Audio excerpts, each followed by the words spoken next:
25 आज बिहार के सभी भाई बहने सामने के रानी दीदी ने हमें चांस दिया था पूरा बिहार के सब जिले में जाकर के स्कूलों में, जेल में, सभी तरफ सेवा करने का। मुझे लगता है 3-4 साल से एक महीना जाकर के सेवा की। अभी भी प्रफुल्ल भाई कहते हैं कि भाई जी दोबारा राउंड लगा दो, तो मैंने कहा ठीक है इस साल सोचेंगे, लेकिन ड्रामानुसार कुछ कोरोना का प्रकोप के कारण सब परिवर्तन हुआ। तो एक दिन हमने सोचा चलो क्यों ना हम साधनों के द्वारा, जो साइंस के साधन बने उसके द्वारा सभी भाई बहनों के पास जाकर के मिलेंगे। तो ये साइंस के साधन के द्वारा आज आपके साथ कुछ पुरुषार्थ की रोहरान करें। आज का विषय बहुत अच्छा है। हमें अपनी अवस्था को, स्थिति को शक्तिशाली, निर्विघ्न कैसे बनाएं, क्योंकि वर्तमान समय हमें स्थिति पावरफुल बनाना, मजबूत बनाना बहुत जरूरी है। क्योंकि जितनी हमारी स्थिति अच्छी है, शक्तिशाली है, निर्विघ्न है, हम वायुमंडल को अच्छा बनाने की सेवा कर सकेंगे। जितनी हमारी स्थिति शक्तिशाली, निर्विघ्न है, हमें अनेक आत्माओं को सहारा देने की सेवा कर सकेंगे। क्योंकि आगे चल करके सभी मनुष्य मात्रों के सामने अनेक प्रकार की समस्या है, क्योंकि अब युग परिवर्तन का समय है। सतयुग, त्रेता, द्वापर, कलयुग, ये 4 युगों के हमने 8 बजाए। अब सबकी रिटर्न जर्नी, सबको वापिस जाना है।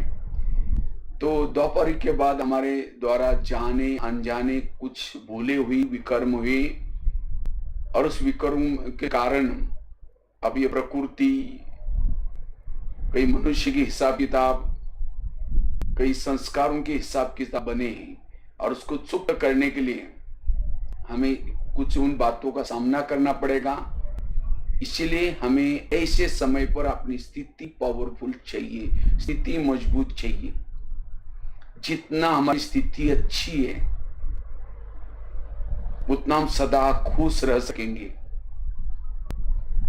स्थिति अच्छी बनाने से ही हम कर्म योगी बन सकते हैं। हमारे अंदर स्थिरता आएगी। हमारे चारों तरफ से वैल्यूज, हमारे आसपास वैल्यू आएंगे। सहन शक्ति, धैर्यता, सत्यता आदि गुण, और जितना हमारे पास दैवी गुण होंगे, दैवी शक्तियां होंगी, उतना हम जीवन में सफल बन सकेंगे। इसलिए स्थिति मजबूत बनाना जरूरी है। जितनी हमारी स्थिति मजबूत है, पावरफुल है, उतना हम अनेक रोने वालों के आंखों के आंसू पोंछ सकेंगे।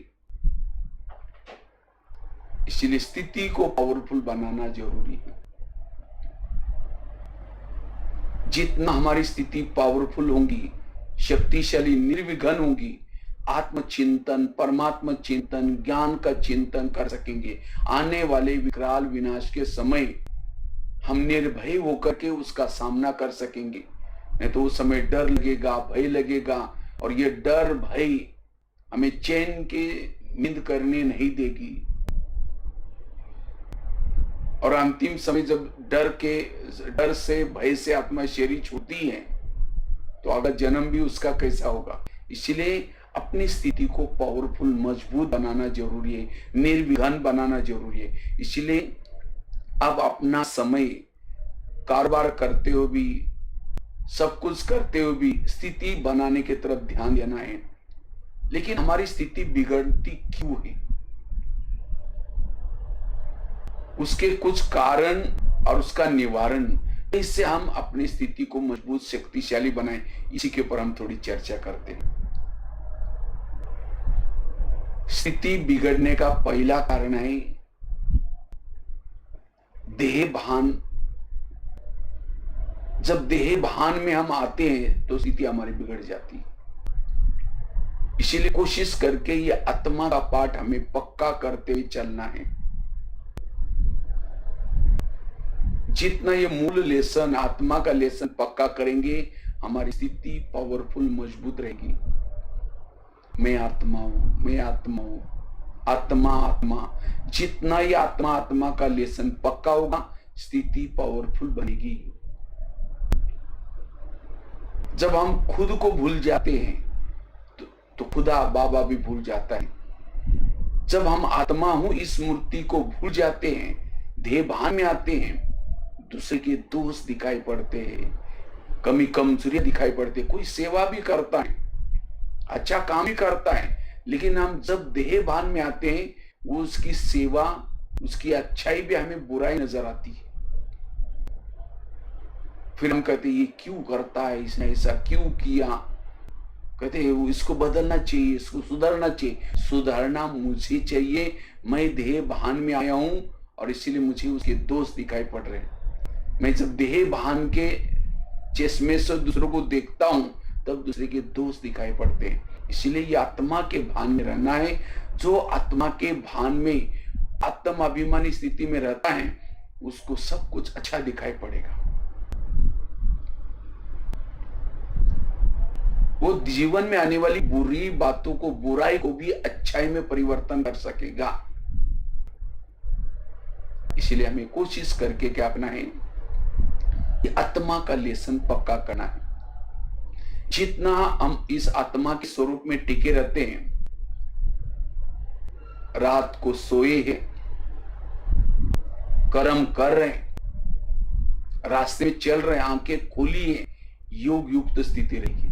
क्योंकि आत्मा के स्वरूप में रहने से परमात्मा से हम कनेक्ट होते हैं। बुद्धि परमधाम में लगी रहेगी, बुद्धि कहीं भी प्रभावित नहीं होगी। आत्मा के स्वरूप में रहने वालों की बुद्धि एक परमात्मा के ऊपर प्रभावित होती है, कहीं भी वस्तु, व्यक्ति, वैभव के तरफ प्रभावित नहीं होती। क्योंकि आत्मा के स्वरूप में रहने से हमें अति इंद्रिय सुख मिलता है, और जिसको ये अति इंद्रिय सुख मिलता है उसको ये संसार की बातें, विकार की बातें, दुनिया की बातें फीकी लगती है। इसीलिए बाबा हर मुड़े में कहते, बच्चे आत्मा समझो, अशरीरी बनो, विधेयी बनो। जितना इस स्वरूप में रहेंगे उतना हमें अतीन्द्रिय सुख मिलेगा, और जब ये सुख मिलता है संसार से उपराम होंगे। इसलिए अगर स्थिति को शक्तिशाली बनानी है, निर्विघ्न बनानी है, ये आत्मा का पाठ पक्का करना है। क्योंकि जितना ये आत्मा के स्वरूप में हम टिके रहते हैं, हमारे शरीर में एक प्रकार की वेव्स फैलते हैं, और इस वेव्स से हमें अति इंद्रिय सुख का अनुभव होता है। और जो जिसको ये अति इंद्रिय सुख का अनुभव होता है, वो शक्तिशाली स्थिति की अनुभूति करता है, वो हल्केपन की अनुभूति करता है, उसको यहां चलते फिरते भी यहां से वो उपराम रहता है। इसलिए देही अभिमानी स्थिति में रहना है। और जब हम देही अभिमानी स्थिति में आत्मा के स्वरूप में टिके रहते, दूसरों के भी हमें आत्मा ही नजर आती है। वो कौन सी जाति का है, कौन सा धर्म है, छोटा बड़ा है, नहीं, आत्मा है, मेरा भाई है। आपस में स्नेह प्यार बना रहता है। इसीलिए हमें बार बार ये अभ्यास पक्का करना है। जब इस स्वरूप में रहते हैं, हमें बड़ी बड़ी परिस्थिति अगर आती भी है तो छोटी नजर आती है। देहभान वालों को छोटी परिस्थिति, राय भी पहाड़ की तरह अनुभव होती है। और जब इस स्वरूप में हम टिके रहते हैं, हमारे अंदर के जो पुराने संस्कार है वो हमारे पर अटैक नहीं करेंगे। पुराने संस्कार पर हम जीत प्राप्त कर सकते। इतनी नहीं, इस स्वरूप में रहने से सभी इंद्रिय हमारे वश में रहेगी। स्थिति बिगड़ती है, कर्मेंद्रिय अपनी मनमानी करते हैं, लेकिन कर्मेंद्रिय को वश करने के लिए हमें ये आत्मा का पाठ पक्का करना है। और जितना इस स्वरूप में हम टिके रहते हैं, आत्मा के स्वरूप में टिके रहते हैं, उतना हमारे अंदर जो पुराने संस्कार हैं जो बीच बीच में आते हैं, उसके पर जीत प्राप्त करके हम सफलता प्राप्त कर सकते हैं। जैसे राम और रावण का युद्ध चलता है, राम रावण का एक सिर काटता है, फिर दूसरा काटता है, सिर नहीं कटते। विभीषण आकर के उसके कान में एक बात सुनाता है, ऐसा नहीं मरेगा, उसके नाभि में तीर लगाओ। जब नाभि में तीर लगा तो रावण क्या हो गया? मर गया। इसी तरह आज हम भी रावण को मारने में लगे, कोई 4 साल से, कोई 2 साल से, कोई 6 साल से, लेकिन नहीं मर रहे। क्यों? हम उसके एक एक सिर को, कभी काम का गला काटते हैं, कभी क्रोध का काटते हैं, लेकिन दोबारा जुड़ जाते हैं। क्यों? देह भान के नाभि में तीर नहीं लगाया। इसीलिए देह भान को छोड़ेंगे तो ऑटोमेटिकली क्या हो जाएगा? सभी गले कट जाएंगे। इसीलिए ये पाठ पकड़ना है। और जितना हमारा आत्मा का पाठ पक्का है, जैसे बिल्डिंग बनाते हैं, बिल्डिंग का फाउंडेशन अगर रेती पर है तो आंधी तूफान आएगा तो हिल जाएगा। इसी तरह जब हम देह आत्मा का पाठ पक्का नहीं करेंगे तो कोई भी विघ्न आती है, समस्या आती है, छोटी बातें आती है, उसमें हम असफल बनते हैं। इसलिए हमें ये बार बार ये आत्मा हूं इसकी स्मृति करने से हमारी स्थिति मजबूत बनेगी। जैसे जिस घर में लाइट नहीं होती वहां भूत आता है, एक भूत, दूसरा भूत, तीसरा भूत, और सभी बंगला भूत बंगला बन जाता है। इसी तरह इस शरीर में भी क्या हो गया? आत्मा की लाइट थोड़ी दोपहर से लेकर के कम होती गई तो धीरे धीरे हमें हमारे शरीर रूपी घर में, मकान में, बंगले में काम का भूत, क्रोध का भूत, ये भूत घुसते गए। अब इन भूतों को भगाना है, आत्मा की लाइट को जला कर रखो। हमें विकारों को भगाने की कोशिश नहीं करनी, लाइट जला दो। पुरुषार्थ है आत्माभिमानी बनेगा और उसी पुरुषार्थ रूपी वृक्ष को नम्रता, धैर्यता, सारे गुण रूपी फल भी लगेंगे। इसलिए स्थिति बिगड़ने का कारण है चलते चलते हम देह बहाने आते हैं। कभी अमृत वेला मिस करेंगे, मुरली मिस करेंगे, निगेटिव चिंतन चलेंगे, करेंगे, वेरा सोचेंगे तो देह बहाना रहेगा। इसलिए बार बार ये अपनी मूल स्मृति करना। वास्तव में टोटल ज्ञान का सार ही है आत्मा समझ करके चलना, आत्माभिमानी बना। पहला लेसन यही है और अंत का लेसन यही है। जीवन की सभी समस्याओं का समाधान करना है, ये आत्माभिमानी का पाठ पक्का करना है। इसलिए आत्माभिमानी बनने से स्थिति अच्छी बनेगी। दूसरी बात है, स्थिति बिगड़ती क्यों है? स्थिति बिगड़ने का कारण चलते फिरते कभी कभी हम किसी के दोष देखते हैं, पर चिंतन करते हैं, प्रदर्शन करते हैं। जब हम प्रदर्शन पर चिंतन करते हैं तो स्थिति बिगड़ गई। जिसको बाबा के शब्द में बाबा कहते हैं हमें क्या करना है? पर चिंतन की बातों से बचना है। कई कहते हम करते नहीं, लेकिन कोई आकर के सुनाता है, क्या करें? हम क्यों सुनाता? हम कहते अच्छा हो, क्या हुआ?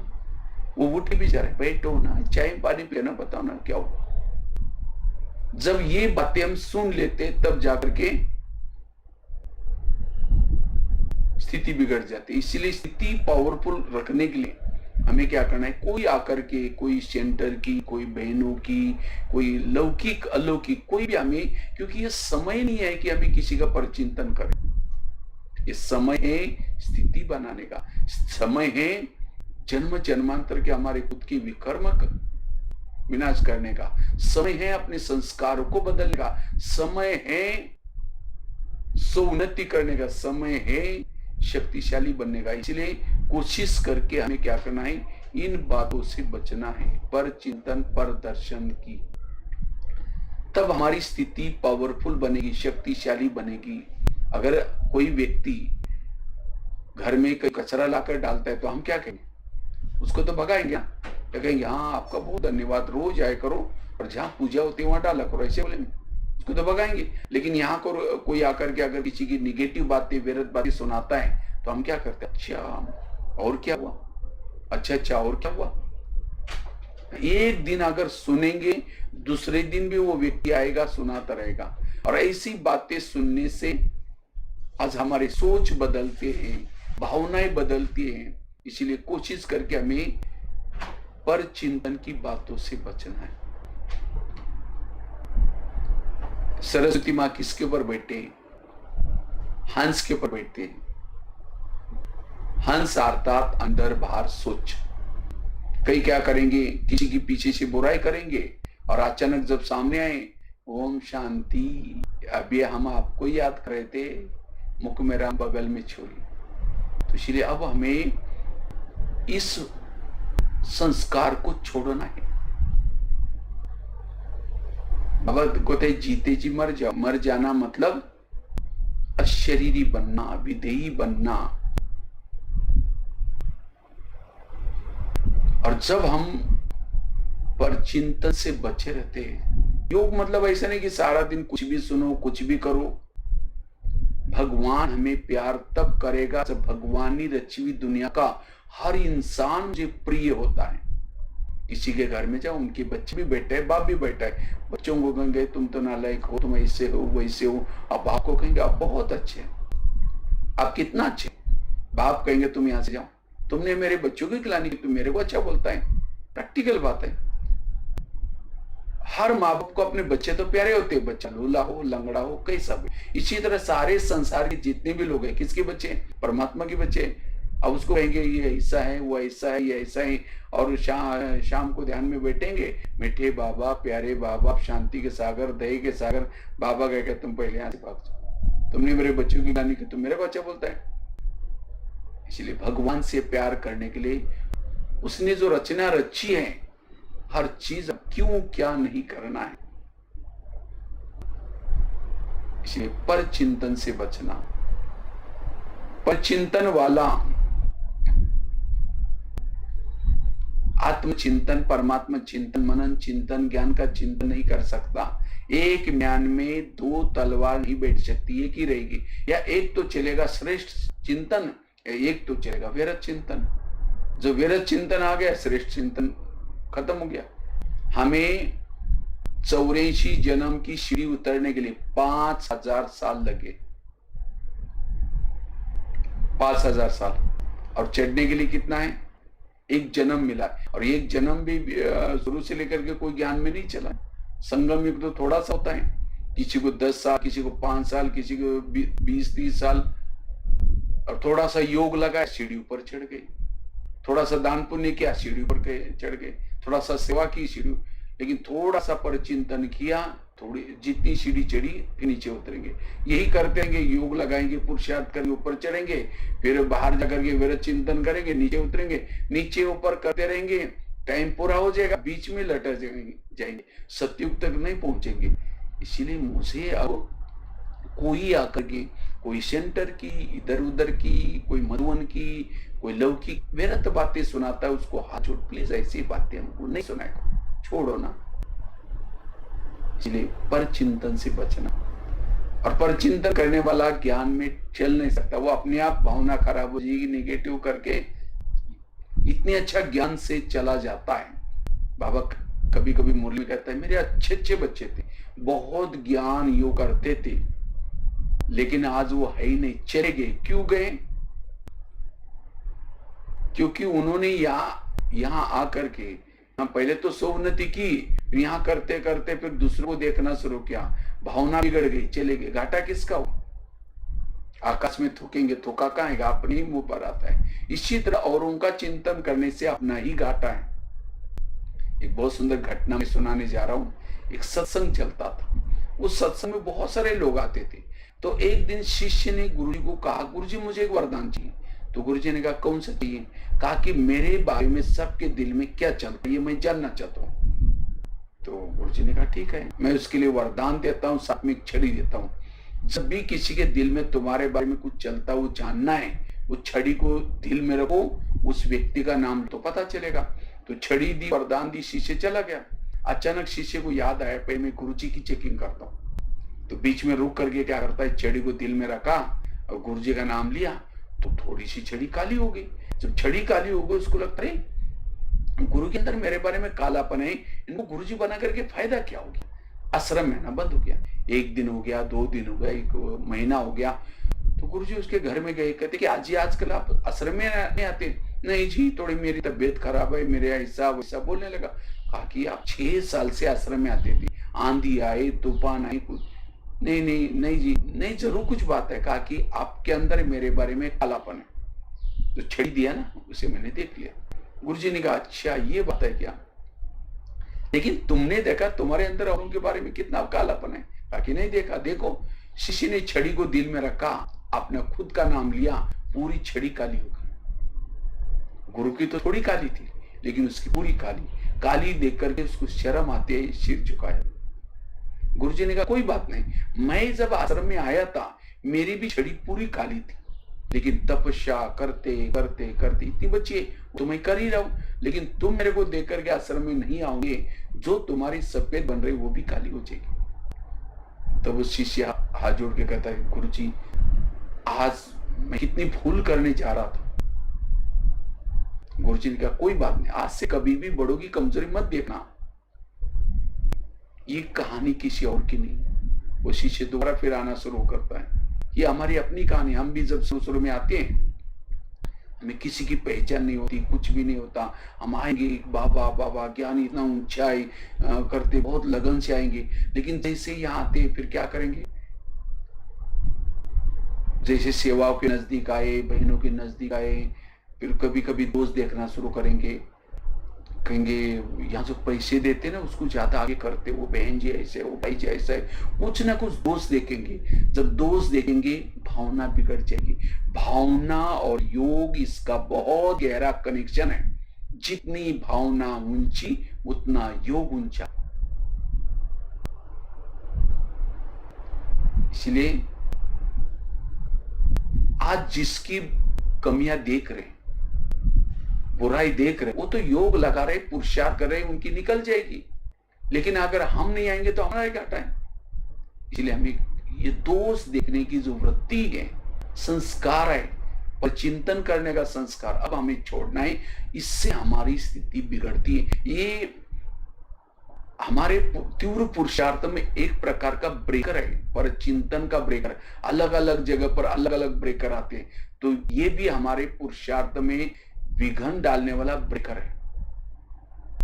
इसे मनमुटाव हो जाता है, संगठन में कमजोरी आ जाती है।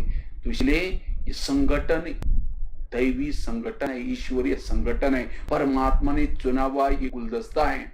इसलिए एक राजा जैसे दूसरे राजा को रिगार्ड देता है, हमें एक दूसरे को रिगार्ड देना है। बाबा ने हमारा भविष्य स्वरूप देखा है, ये देवता बनने वाले महान आत्मा है। बाबा ने तो गुण देखा, तो हमें भी एक दूसरे को भविष्य के रूप में देखना है, साधारण वर्तमान के रूप में नहीं देखना। तब जाकर के पर चिंतन से बचे रहेंगे। इसलिए पर चिंतन से बच करके वायुमंडल अच्छा बनाना है। पर चिंतन करने वाला वायुमंडल को खराब करता है। इसलिए ये भी संग दोष है। संग दोष मतलब ऐसे नहीं कि जो ज्ञान में नहीं चलते वही संग, लेकिन अगर कोई ज्ञान में चलता भी है, लेकिन कोई मधुबन की, सेंटर की, इधर उधर की बुराई सुनाता है, ये भी संग दोष है। ऐसे संग दोष से बचना है और ज्ञान योग करके अपनी स्थिति को पावरफुल बनाना है। स्थिति बिगड़ने का ये कारण है, विघन आने का एक कारण है। 2 बातें बताई। पहली बात बताई, देह के भान में जब चलते फिरते आ जाते हैं, तब जाकर के स्थिति बिगड़ती है। दूसरी बात बताई, पर चिंतन करने से स्थिति बिगड़ती है। तीसरी बात है, स्थिति क्यों बिगड़ते हैं। स्थिति बिगड़ने का कारण है, हम जब निगेटिव सोचते हैं, वेरस सोचते हैं, संकल्प निगेटिव चलाते हैं, ज्यादा सोचते हैं, तब जाकर की स्थिति बिगड़ जाती है। इसीलिए संकल्प को समर्थ चलाना, पॉजिटिव चलाना, क्योंकि जीवन में विभिन्न प्रकार की समस्या आती है। वैसे तो कलयुग को कहा ही जाता है समस्या का युग। लेकिन इसके लिए बाबा ने ड्रामा का ज्ञान, कर्मों का ज्ञान, जो हुआ अच्छा, ये सारा जो ज्ञान दिया है संकल्प को समर्थ चलाने के लिए। इसलिए हमें कुछ भी हो जाए, कैसी भी परिस्थिति आ जाए, लेकिन अपने सोच को सकारात्मक बनाना है, समर्थ बनाना है। क्योंकि जितने हमारे निगेटिव विचार, ज्यादा विचार चलाते हैं, उतना मन थक जाता है, उतना बुद्धि रूपी कैमरे के ऊपर, बुद्धि के ऊपर एक प्रकार की धूल आती है। और ऐसे सारा दिन निगेटिव सोच करके, विरत सोच करके फिर शाम को ध्यान में, योग में बैठेंगे, बुद्धि भटकेगी। बुद्धि क्लीन न होने के कारण, क्लियर न होने के कारण ना परमधाम का विजन, ना परमात्मा का विजन आएगा, दृश्य नहीं आएगा, बुद्धि भटकेगी। जिसकी बुद्धि भटकेगी, मन भी भटकेगा, फिर योग में एकाग्रता नहीं आएंगे, फिर योग नहीं लगेगा। योग में यहाँ की सारी बातें याद आएगी, फिर पता नहीं योग में बैठते योग लगता ही नहीं। क्यों? सारा दिन मैंने नेगेटिव सोचा है, इसीलिए बुद्धि के ऊपर धूल आई है। इसीलिए सारा दिन अपने बुद्धि रूपी कैमरे को, बुद्धि रूपी लेंस को व्यर्थों से बचाना है। जैसे कैमरा जब रिकॉर्डिंग होता है तब उसका लेंस खुल जाता है, रिकॉर्डिंग जब बंद होता है लेंस बंद हो जाता है। इसी तरह हमें भी सारा दिन जो व्यर्थ बातें हैं, उन बातों में हमें अपने लेंस को बंद रखना है, बुद्धि को यूज नहीं करना है उसमें। और तब जाकर के स्थिति पावरफुल बनेगी। स्थिति बिगड़ने का कारण व्यर्थ संकल्प, व्यर्थ विचार। जैसे एक लोहे का मन लेकर के ऊपर फेंक हो जाएगा, नहीं जाएगा। इसी तरह हम अपने मन को मन बनाएंगे, भारी बनाएंगे। भारी मन ऊपर नहीं उड़ सकता, इसीलिए मन को हल्का रखो। और वैसे ही व्यर्थ सोचने से बीमारियां पैदा होती हैं। आजकल जो कोरोना की बीमारी का प्रकोप से बचना है, कहते हैं आजकल जिसके अंदर इम्यूनिटी पावर कम है उसके ऊपर इन बीमारी का प्रभाव पड़ता है। कई पेशेंट ठीक भी हो रहे हैं क्योंकि उनकी इम्यूनिटी पावर बढ़ती है पॉजिटिव सोचने से, सकारात्मक सोचने से, साइलेंस में रहने से, खुश रहने से। और शुद्ध भोजन, सात्विक भोजन, जैसे आजकल तो काढ़ा या ऐसी चीजें जो भी बताया। इसलिए हमारे प्रधानमंत्री जी ने एक नारा दिया, हमारे लिए जान है तो हमारे लिए जान है। हमारी जान, ये हेल्थ अच्छी कब रहेगी? जब हम पॉजिटिव सोचेंगे, सकारात्मक सोचेंगे। तो इसलिए कुछ भी समस्या, समझो समस्या तो सबके सामने आई होगी। किसी का कई दिनों से दुकान बंद है, किसी के लिए ये कोई बात नहीं है। अगर कोरोना आया है, मेहमान है, आया है तो जाएगा भी, थोड़ी हमेशा घर करके बैठेगा। परिस्थिति आती है और जाती भी। परिस्थिति एक प्रकार की साइड सीन्स है। जब हम ट्रेवलिंग कर रहे हैं तो साइड सीन्स आते हैं, लेकिन रुकते थोड़ी है। हम तो आगे निकल जाते हैं, साइड सीन पीछे रह जाते हैं। उस समय हम सोचे अरे ये क्यों आई, कैसे आई, वहीं रुकेंगे, तो वही साइड सीन हमारे लिए धोखा बनेगा। इसलिए साइड सीन समझ करके उसको सोचना नहीं, उसके बारे में मन को चुप रहो। जो परिस्थिति आती है उस समय अपने आप को चुप रखता है, पॉजिटिव सोचता है, वही परिस्थिति उसके लिए बहुत कुछ दे के जाती है। तूफान हमारे तोहफा बन जाता है। कब? जब हम पॉजिटिव सोचेंगे। निगेटिव सोचने वालों के लिए यह समस्या अभिशाप बन सकती है। तनाव, टेंशन वालों को यह समस्या अभिशाप बन सकती है। इसलिए पॉजिटिव रहना, सकारात्मक रहना, इसलिए व्यर्थों से मुक्त बनना बहुत जरूरी है। व्यर्थ सोचने से दिमाग गर्म रहता है, दिमाग में केमिकल उतरते हैं, उससे बीमारियां होती है। इसीलिए कहते हैं ना, जिसका पाव गर्म, पेट नरम, दिमाग ठंडा, वहां डॉक्टर आने की कोई जरूरत नहीं। पाव गर्म चाहिए, इसलिए एक्सरसाइज करना, वॉकिंग करना, इससे हमारे पाव क्या हो जाएंगे? गर्म रहेंगे। और पेट नरम, संतुलित भोजन, शुद्ध भोजन, और दिमाग ठंडा, अर्थात सोच पॉजिटिव, सकारात्मक। अगर ये तीन चीजें आपकी अच्छी है, आपकी हेल्थ अच्छी है, आप हेल्दी और हैप्पी है, आपकी जान अच्छी है, आपके फिर जान भी अच्छा है। इसीलिए पॉजिटिव रहना, सकारात्मक रहना। लेकिन कभी कभी न चाहते हुए भी निगेटिव विचार आते हैं। क्यों? कई कहते हैं मैं इसके रास्ते में कभी जाता नहीं, मैंने इसका कुछ बिगाड़ा नहीं, फिर भी ये मेरे साथ ऐसा क्यों करता है। ताली कभी एक हाथ से नहीं बजती, ताली के लिए दो हाथ चाहिए। अगर कोई व्यक्ति मेरे साथ ऐसा वैसा करता है, इसका मतलब मैंने भी उसके साथ किया है। हमारे आसपास के जितने भी लोग हैं, कोई हमको देने के लिए, कोई हमारे से लेने के लिए है। और जिन्होंने इस लेने देने की गहराई को समझ लिया, उसका मन चुप रहेगा। भले ही जन्म में आप उसके रास्ते में नहीं गए, लेकिन कोई ना कोई जन्म में आप उसके रास्ते में गए हैं। कोई भी घटना आपके साथ ऐसी वैसी नहीं आ सकती। आज हमारी प्रकृति के साथ हिसाब किताब बने, लोगों के साथ हिसाब किताब बने, और जब हिसाब किताब हमारे सामने आते हैं तो न चाहते हमारे संकल्प चलते, ऊपर देख करके भी कहेंगे भगवान तुमने आंखें बंद किया क्या, ये मेरे साथ क्या हो रहा है। जब गलत करते समय ऊपर आंखें की थी, भगवान ये गलत कर रहे, थोड़ा आप देख लेना। उस समय तो लगा कि मैं अकेला हूं, कोई नहीं देख रहा है मुझे। इसलिए वर्तमान के हमारे प्रॉब्लम हमारे ही कोई कर्मों का परिणाम है। इसलिए हमें इस कर्म गति को समझ करके, जो हुआ अच्छा हुआ, जो हो रहा अच्छा, इस मंत्र को पक्का करके, गीता का, महाभारत का, रामायण का टोटल सार है, पॉजिटिव रहो। इसलिए विचारों को सकारात्मक बनाने से स्थिति हमारी मजबूत होगी। हम अनेक रोने वालों की आंखों के आंसू पोंछ सकेंगे। अगर हम खुद ही रोएंगे तो रोने वालों के आंखों के आंसू कौन पोंछेगा। इसलिए सकारात्मक सोच जरूरी है। इससे हमारा वायुमंडल अच्छा बनेगा, वृत्ति अच्छी बनेगी, दृष्टि, क्योंकि विचारों से शब्द बनते हैं, वृत्ति बनती है, दृष्टि बनती है, दृष्टिकोण बनता है। विचार सदा सकारात्मक, जीवन में आने वाले निगेटिव परिस्थिति को पॉजिटिव बनाओ। इसके तो बहुत गहरी गहरी बातें हैं, लेकिन मैंने आपको सिर्फ शॉर्ट में आपको बता रहा हूं किस तरह से स्थिति बिगड़ने के कारण क्या क्या होते हैं। तो निगेटिव विचार, व्यर्थ विचार, इससे स्थिति बिगड़ते, विघ्न पैदा होते हैं और समय नष्ट हो जाता है, स्थिति बिगड़ जाती है।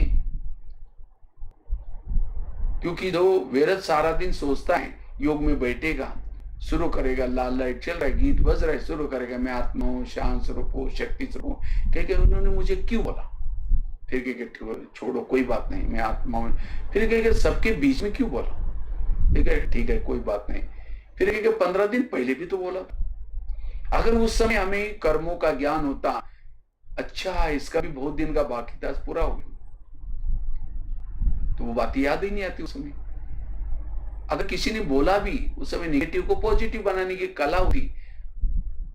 इन्होंने गाली नहीं दी, मेरे पर गुलाब का फूल डाल दिया।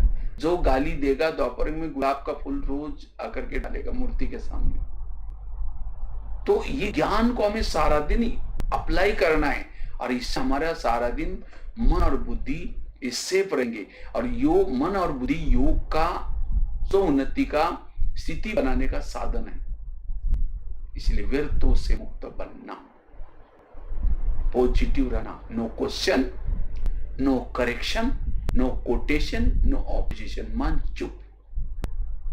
बाबा ने कल ही शायद मुरली में कहा था, जिनको ड्रामा का ज्ञान है वो क्यों क्या ऐसे वैसे नहीं कहेंगे। नथिंग न्यू, इस सब बाबा ने पाठ पक्का किया ताकि मन हमारा चुप रहे, हमारी स्थिति पावरफुल बने। जिसके विचार ज्यादा चलते हैं वो देह के भान में आता है। जो कम सोचता है, पॉजिटिव सोचता है, हल्का रहता है, वो आत्माभिमानी शरीरी स्थिति में रहता है। इसलिए व्यर्थों को बिनती को विधि लगाना। कितनी बातें हो गई? 3 बातें बताई।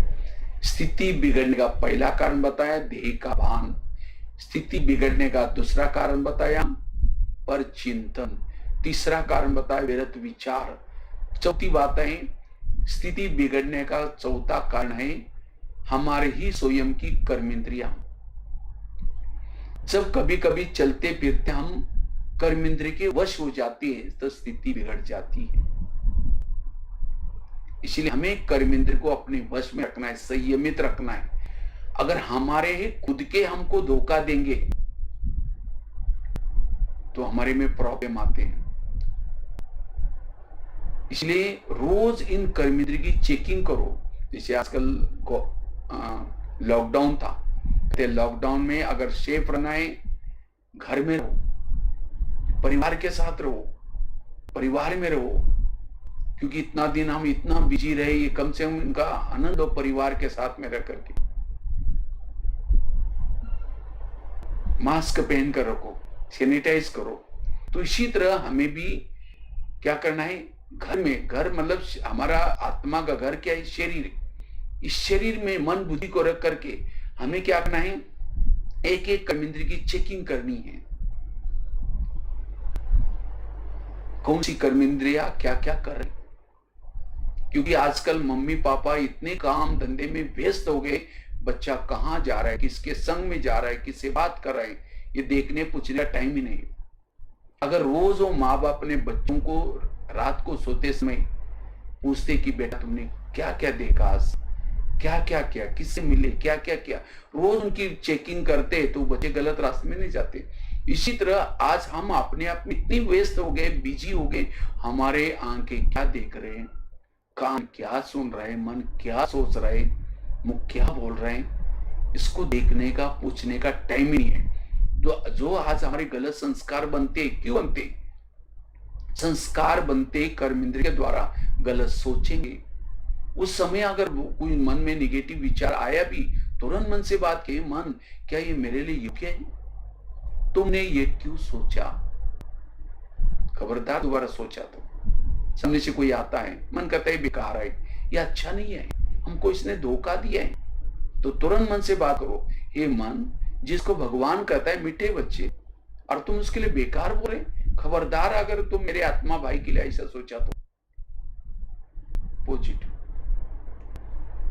कान से मेरा सुन लिया, पूछो कि कान ये मेरे लिए योग्य था, तुमने ये क्यों सुना? हे आंगे, तुमने ये व्यर्थ बातें क्यों देखी?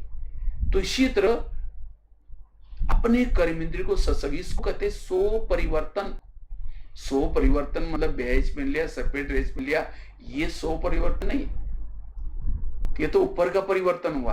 अपना परिवर्तन करना मतलब अपने हर इंद्रियों को संयमित रखना, और तब जाकर के कहेंगे ये माता बड़ी अच्छी है, ये भाई बहुत अच्छा है, ये बहन बहुत अच्छी है। क्यों?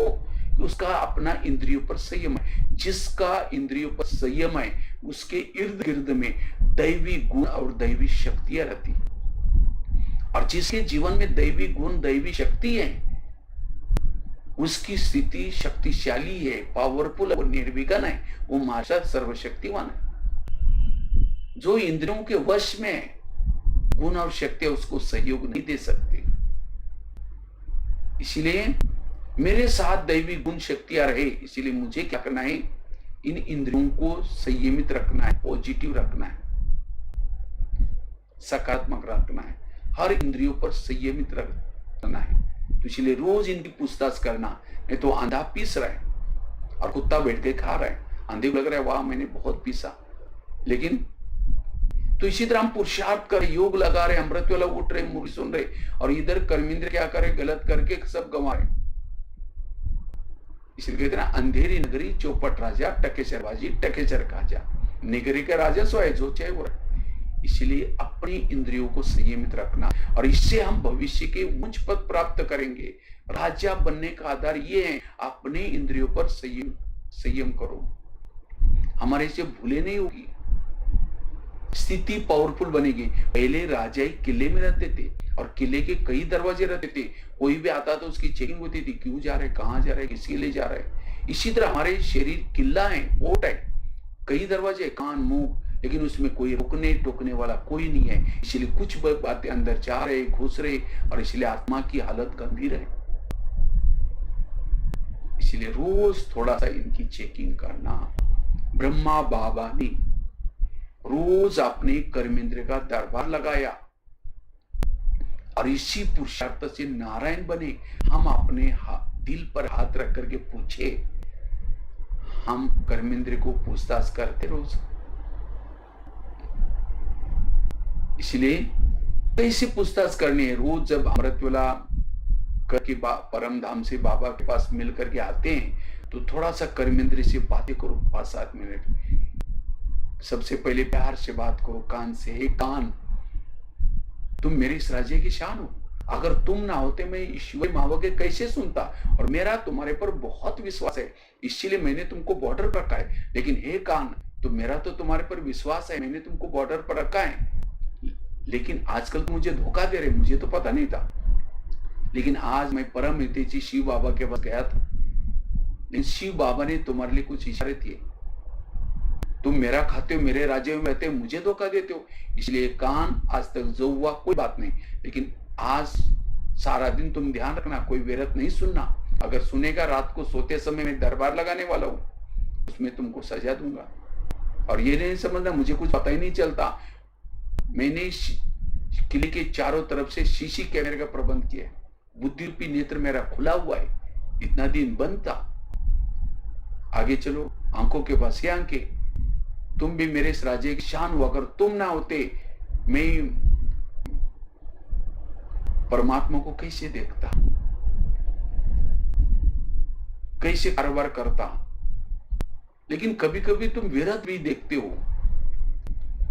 विरत भी करते हो।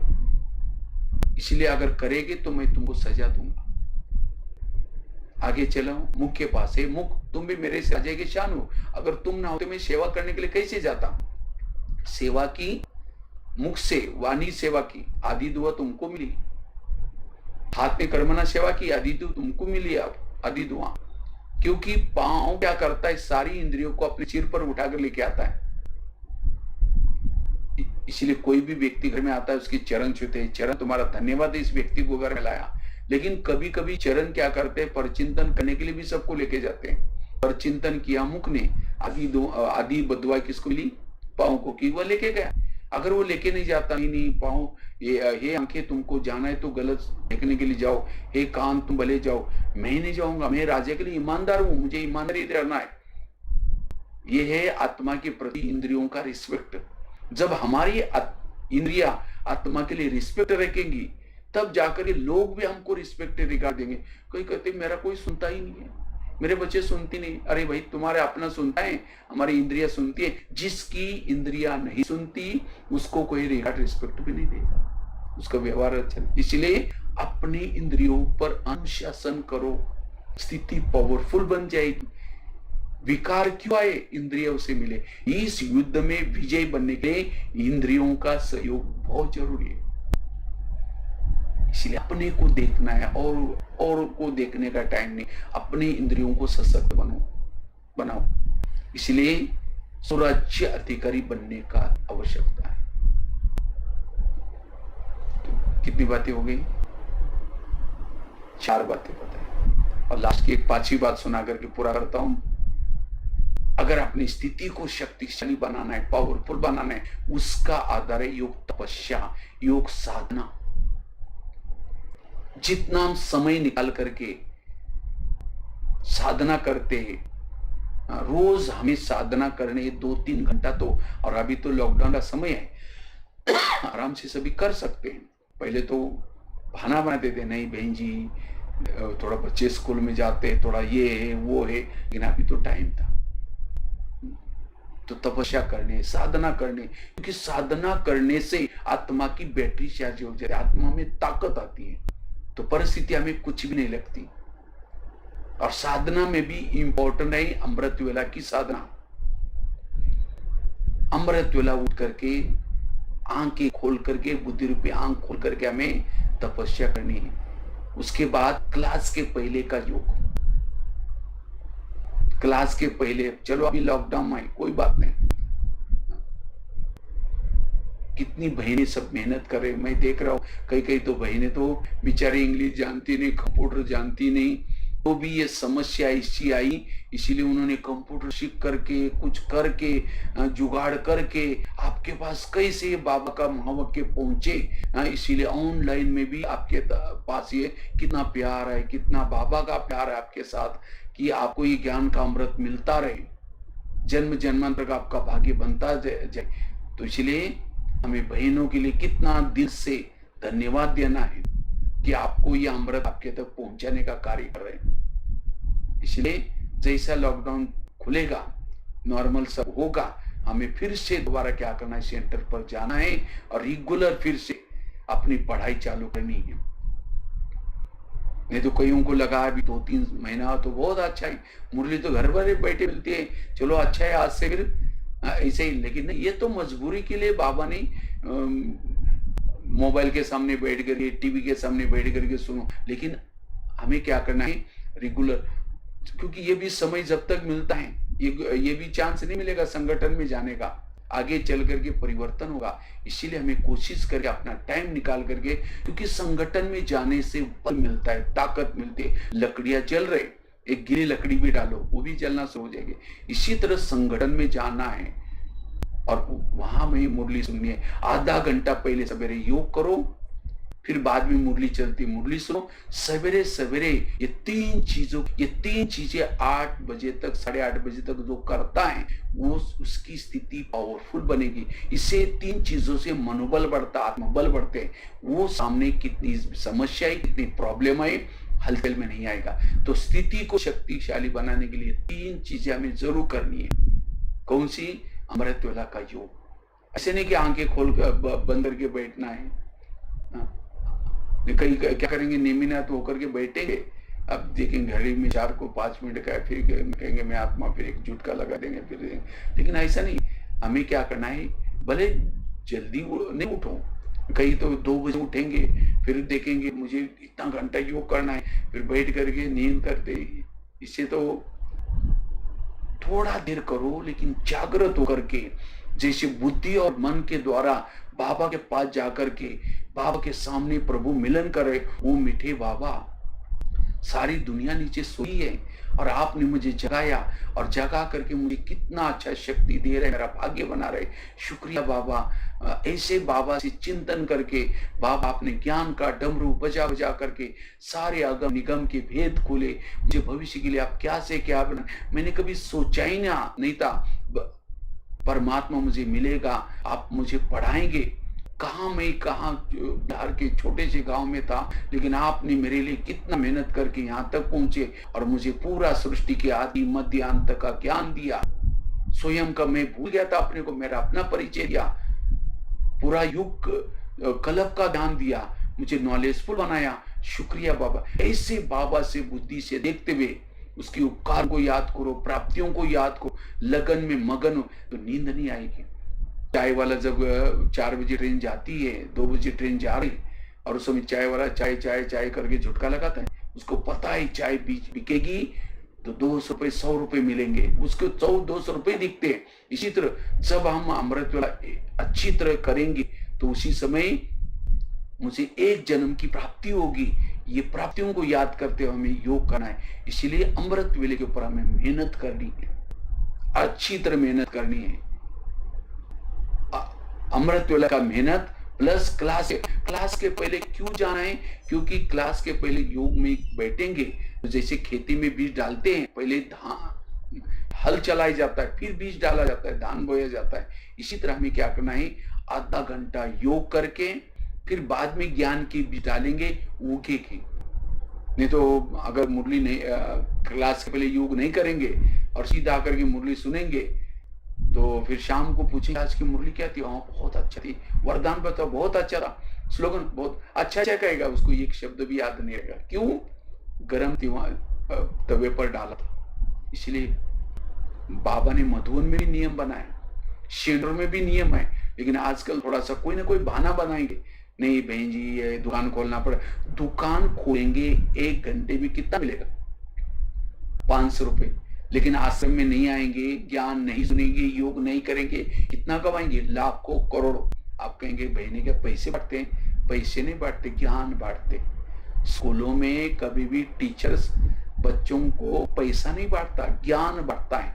और जितना वो बच्चा लगन से पढ़ता है, ज्ञान लेता है, वही ज्ञान के द्वारा वो अच्छी मार्क से पास होता है, फिर उसको अच्छी जॉब मिलती है और फिर पैसा मिलता है। वो तो स्थूल बात होगी, इस पेट पालन के लिए मिलता है। लेकिन संगम युग में बाबा ने एक प्रजापिता ब्रह्मा कुमारी विद्यालय खोला है और इसी विद्यालय में बाबा ये ज्ञान बांट रहे हैं। और जो लगन से आएगा, ये ज्ञान पढ़ेगा, सुनेगा, उसके बाद सबको वापिस जाना है परम धाम में। परम धाम में जाकर के जिन्होंने ये ज्ञान लिया, संस्कार बदल दिए, अच्छे संस्कार बनाए, पुण्य जमा किया, ऐसी ही केवल आत्माएं, 9 लाख आत्मा ही सतयुग में आते हैं। उनके पास सोने का महल मिला, पद ऊंचा मिला, इतनी सारी प्रॉपर्टी, और वो भी एक जन्म की बात नहीं, सतयुग की बात नहीं। सतयुग त्रेता में 33 करोड़ आए, उसके बाद फिर द्वापर युग में, फिर कलयुग में तो सब आ जाते। क्यों? सब संगम युग में परमात्मा इस ब्रह्मा कुमारी विद्यालय के द्वारा ज्ञान पढ़ा रहा था। तो कईयों ने तो बहाने बनाए थे, नहीं नहीं नहीं, हमारा दुकान खोलना पड़ता, हमको टाइम नहीं है। कई तो कहेंगे हमें ये अच्छा नहीं लगता, ये तो कोई ना कोई, ठीक है, फिर उनका भाग्य। इसीलिए कहते हैं ना, भगवान से भाग्य बांट रहा था, सो रहे थे क्या? इसीलिए उस दुकान से भी पहले आश्रम में आकर के अपनी दुकान खोलो। उस दुकान से कमाए हुआ चोर लुटेगा, आग जलाएगा, पानी डुबोएगा। लेकिन इस दुकान से कमाए हुआ ना चोर लुटेगा, ना आग जलाएगा, ना पानी डुबोएगा, असली कमाई। इसलिए हमें रोज ये 3 चीजें सवेरे सवेरे जरूर करनी है। और जो ये 3 चीजें करता है उसको किसी के दोष दिखाई नहीं पड़ेंगे, सब अच्छा दिखाई पड़ेगा। इसलिए हमें पढ़ाई जरूर पढ़नी है। पढ़ाई से हमारी स्थिति पावरफुल बनती है। जैसे पहले जमाने में घड़ी आती थी, घड़ी उसको चाबी देनी पड़ती थी, 8 बजे चाबी दी, फिर कल 8 बजे तक चलती थी। इसी तरह हमें भी बाबा कहते हैं रोज सेंटर पर आओ, मुरली पढ़ो। मुरली हमारे लिए एक प्रकार की चाबी है, मुरली और योग चाबी है। जब चाबी मिलती है सारा दिन हम अच्छी तरह चलते हैं। फिर सारा दिन कुछ व्यर्थ दे करके, सब कुछ दे करके थोड़ा ढीले बन जाते हैं, फिर चाबी। इसलिए हमें पढ़ाई जरूर पढ़नी है। इससे हमारी स्थिति शक्तिशाली बन जाएगी, अवस्था पावरफुल बन जाएगी। इसलिए योग, तपस्या, अमृत वेला का योग, क्लास के पहले योग, उसके बाद मुरली, उसके बाद शाम के समय नमा शाम का योग, फिर उसके बाद बीच बीच में ट्रैफिक कंट्रोल, फिर सोने से पहले। इस तरह से अपने दिनचर्या में प्लानिंग बनाए और योग तपस्या करनी है। और जितना तपस्या करेंगे स्थिति पावरफुल बन जाएगी, आत्माभिमानी स्थिति बनेगी। तो ये 5 बातें गाढ़ बंद करके रखना। अगर ये 5 बातें याद रखेंगे, हमें किसी के भी दोष नजर नहीं आएंगे। हमारी आत्मिक स्थिति होने से सब हमें अच्छा नजर आएगा। हमेशा हम सदा खुश में रहेंगे, हेल्दी वेल्दी और हैप्पी रहेंगे। तो ऐसा वर्तमान समय में पुरुषार्थ करना है, ठीक है। तो वैसे तो इसकी तो एक पॉइंट में मैंने सुनाया, एक पॉइंट का 1 घंटा विस्तार है। तो वैसे तो प्रफुल्ल भाई बोल रहे थे कि कभी ऐसे भट्टी करेंगे, तो भट्टी के लिए तो चलो ऑनलाइन से ही हमने कहा कभी बीच बीच में आते रहेंगे आपके पास। वो प्रफुल्ल भाई आपको सभी तरफ मैसेज भेजेंगे। और दीदी को भी बहुत बहुत धन्यवाद। जो मैं पहली बार जब आया था मुजफ्फरपुर, तो उसी समय शायद 8 दिन 10 दिन रुका था।